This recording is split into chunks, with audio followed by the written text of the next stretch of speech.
AC Milan jadi tim papan atas Serie A yang paling banyak kebobolan. AC Milan mengalami musim ini sebagai tim papan atas dengan jumlah kebobolan yang cukup tinggi. Badai cedera di lini belakang menjadi salah satu pemicunya. Seperti yang telah dilaporkan oleh La Gazzetta dello Sport via calciomercato.com. Badai cedera yang dialami lini belakang AC Milan membuat anak asuh Stefano Pioli tak punya konsistensi yang baik di sektor pertahanan. Sebagai perbandingan, Inter Milan sejauh ini baru kebobolan 5 gol dalam 10 pertandingan pertama di Serie A, di mana sebagian besar catatan tersebut dihasilkan oleh penampilan Yann Sommer yang mencatatkan 7 clean sheet. Untuk Juventus, tim asal Turin tersebut hanya kebobolan 6 gol. Sejumlah pemain bertahan yang baik seperti Bremer, Danilo dan Federico Gatti dianggap sedang dalam performa terbaiknya, meski posisi kiper masih dianggap belum konsisten. Krisis cedera AC Milan membuat Stefano Pioli harus mengerahkan stok pemain akademi untuk mengisi kekosongan.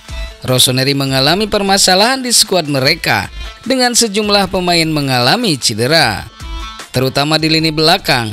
Pioli harus berpikir lebih serius mengingat sisa pemain belakang yang tersedia kian minim. Praktis hanya Malik Thiaw dan Fikayo Tomori yang tersisa untuk mengisi pos bek tengah Milan. Dua bek itu tersedia dalam beberapa minggu ke depan, sementara pemain belakang lainnya cedera. Kondisi itu membuat bos Rossoneri Stefano Pioli siap mempromosikan Giancarlo Simic dan Davide Bartesaghi dari skuad Primavera.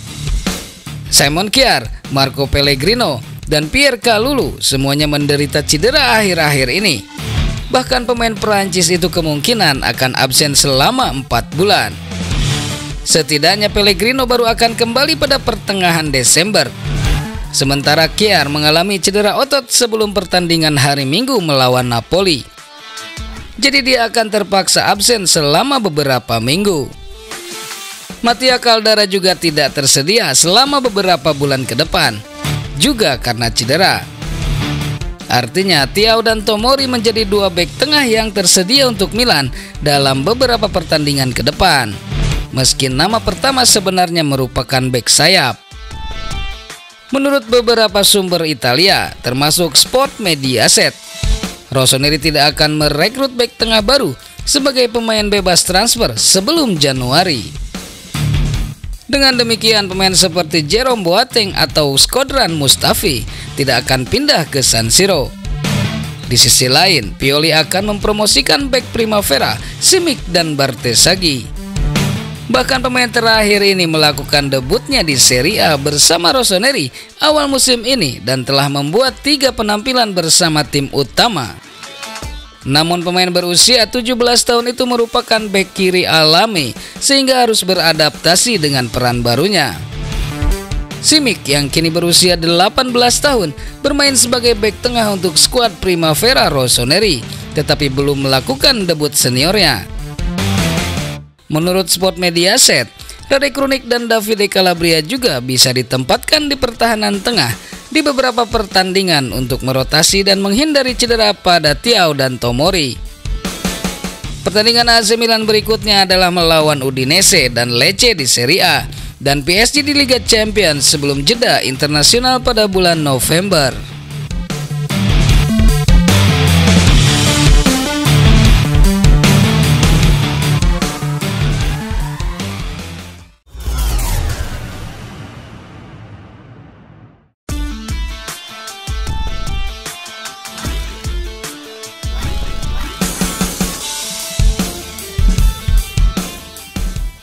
Sementara itu AC Milan menolak tawaran 3 klub untuk Giancarlo Simic. AC Milan menolak tawaran dari 3 klub untuk Giancarlo Simic.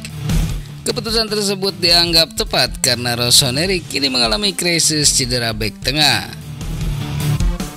Calciomercato.com melaporkan bahwa Stefano Pioli akan memanggil Giancarlo Simic dari tim Primavera untuk pertandingan melawan Udinese.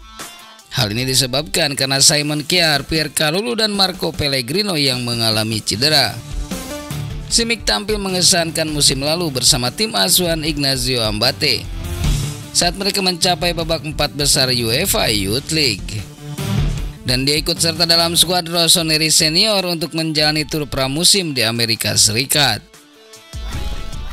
Setelah didatangkan dari Stuttgart berkat kerja keras Jeffrey Moncada, Simic berhasil meyakinkan staf teknis Abate untuk mengandalkannya sebagai bek modern dan serbaguna yang masih memiliki ruang untuk berkembang di usia 18 tahun. Kepercayaan tersebut sekarang sudah mulai meluas, di mana Stefano Pioli sudah bisa mengandalkannya di pertandingan pekan depan. Lebih lanjut lagi, di bursa transfer musim panas kemarin, beberapa klub sudah mulai mengajukan bagi Simic, termasuk Frosinone, Club Brugge, dan Nottingham Forest. Ketiganya bahkan melakukan kontak awal dengan pihak agen sang pemain. Rombongannya dilaporkan telah setuju untuk menjajaki kemungkinan kesepakatan peminjaman. Namun semua tawaran tersebut ditolak oleh AC Milan dan sekarang baru terlihat jika keputusan tersebut terbukti tepat.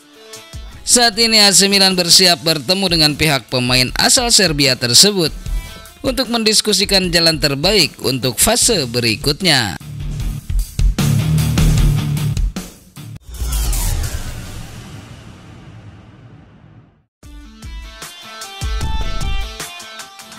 Sementara itu menurut Pietro Mazzara, Stefano Pioli dan pemainnya mulai tak saling percaya. Pietro Mazzara menyebut beberapa tanda suasana hati dalam skuad AC Milan. Ada kepercayaan yang hilang antara pemain dan Stefano Pioli. Jurnalis Italia itu menulis kolom mingguannya untuk Milan News yang berisi beberapa refleksi atas hasil imbang 2-2 melawan Napoli. Namun yang paling menarik adalah komentar dari Davide Calabria dan Olivier Giroud. Kata-kata Olivier Giroud setelah laga Napoli versus AC Milan terdengar seperti sebuah peringatan penting, dengan sang penyerang asal Perancis itu mengakui bahwa tim tidak tahu apa yang harus dilakukan. Tak ada trik dan tidak ada tipuan, seperti yang tidak ada dalam kata-kata Davide Calabria setelah Paris Saint-Germain. Bukan kebetulan bahwa Calabria dan Giroud termasuk di antara sedikit pemain yang mengatakan apa yang mereka pikirkan. Tidak ada keretakan antara tim dan pelatih, ini harus diklarifikasi. Bahkan jika reaksi Giroud dan Leao terhadap perubahan itu bisa saja menimbulkan pemikiran lain. Aura yang beredar di sekitar tim adalah yang ditampilkan oleh para pemain sendiri. Ada kegugupan dan kekecewaan, ada kesadaran bahwa lebih dari satu hal tidak bekerja di lapangan. Dan hasil setelah jeda pertandingan terlihat jelas. Mazzara menjelaskan, ada keraguan dan rasa saling tidak percaya antara pemain dan pelatih.